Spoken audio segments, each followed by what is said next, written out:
is Everyday Expertise, and it's November, so it's time for NaNoWriMo, the National Novel Writing Month.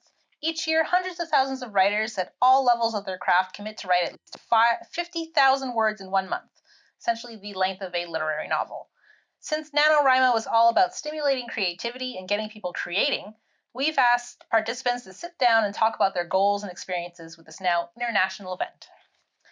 And our first guest is Scarlett Jory. She is a graduate student in religious studies, author, teacher, and ritual leader. She's also the municipal liaison of the NaNoWriMo group in Montreal. Welcome. Hello. So how long have you been participating in NaNoWriMo? I think my first nano attempt was 2011. Failed miserably, but I had a lot of fun hosting it. So how did you get started though? Like how did you decide to start with it? I have a lot of friends in the writing community, and most of them have been doing NaNoWriMo almost since the beginning of NaNoWriMo, which started in 1999. And they every now and then they prod me. They say, "Scarlett, you've been doing a lot of writing. You should do this." And I'm like, I've got a lot on my plate. And then I'm like, why not? Why not? Yeah. And so you've just been from there. You went, yeah, absolutely. So, what are you writing for NaNoWriMo this year? This year, I need to graduate. I need to graduate from my grad studies, my master's degree. So I'm using this to write my graduate research paper, which is a 30-page paper. It's not enough to make up 50,000, so I'm going to do this times 2. So there are 2 writing projects. Okay. So what would your word count goal be then? My word count goal is about 30K for one research project. Like I said, and that's not a 50K. So I have a second research project that I've been wanting to write, so I'm going to tack that in after to try and make up the 50K. Okay. So did you, in previous years, what did you write? I've got a few starts on a few different fantasy novels. Most of my writing has been mostly fan fiction, to which I've completed 3 stories of that. Gaming based fantasy, so like Dragon Age, Assassin's Creed, so video game based. Did you meet your goals in previous years? Yes. Yeah, I've got 3 that are completed. I have a 4th, but it doesn't really count because it's a mishmash of various writing projects, and it was only used while I was teaching children to show the process of updating things through the NaNoWriMo website.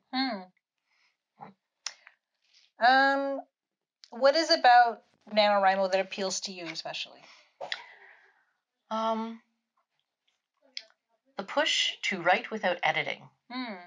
A lot of people get caught up in the editing process. You write a page, you do some tweaks, you look back at it, you tweak more, you never get past the first chapter. And unless you stop editing and just keep writing. So that's one of the big things I liked about this, because you're trying to do almost 1,700 words a day. There's no time to do editing. Editing is saved for after the project's written, after November. Yeah. How do you stay motivated? What kind of routine do you use to ensure you're writing every day? Oh, I literally got asked that question this morning on our Facebook page. I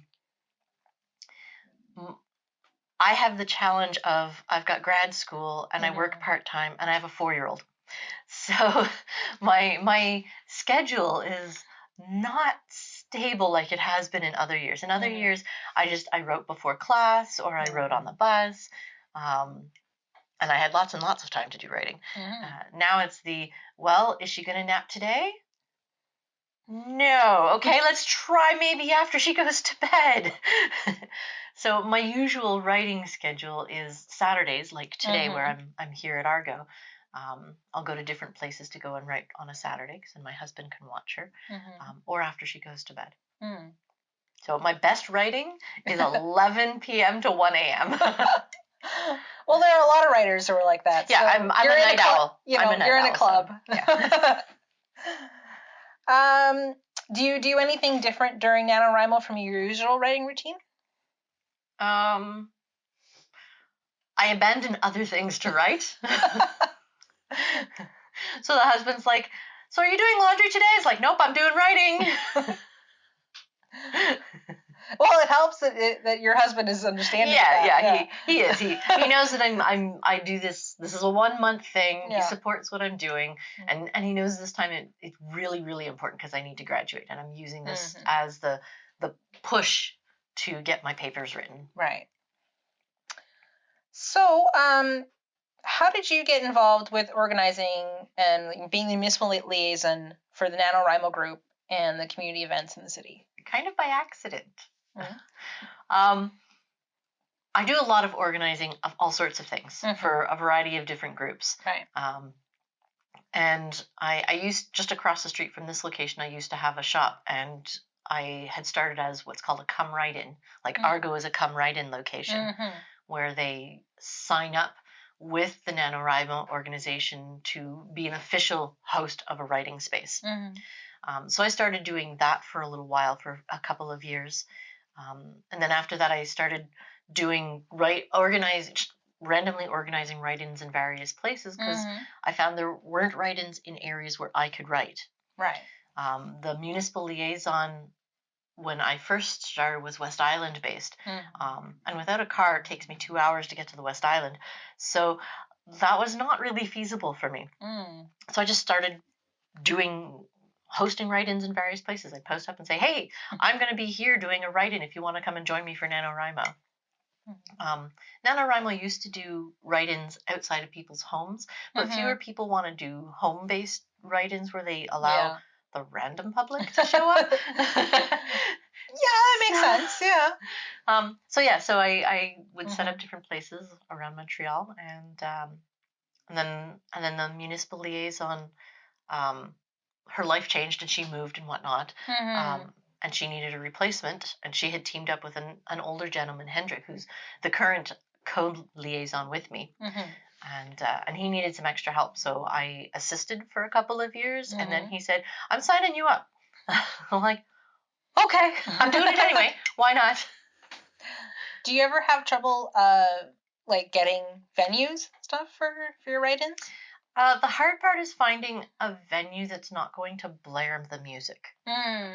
Yeah. Because most people want to do a write-in where they can get tea, get coffee, be able to sit and lounge. And so cafes are a really big draw. But a lot of cafes and stuff will have music really blaring super loud in the background. Yeah. So that can be very distracting. Or if you're going to run any sort of conversation with somebody about writing, again, the music tends to be too loud. So that's been our biggest challenge. But otherwise, no, we've got a lot of good support. Business owners tend to be supportive. Well, I have a personal policy that I like to support the little guys, so I go out of my way to look for smaller cafes and smaller businesses and try to organize things during what would be considered their quiet times, where having people come in and write and buy things from them helps really strongly support them at a time when they're going to have a quiet day. Yeah.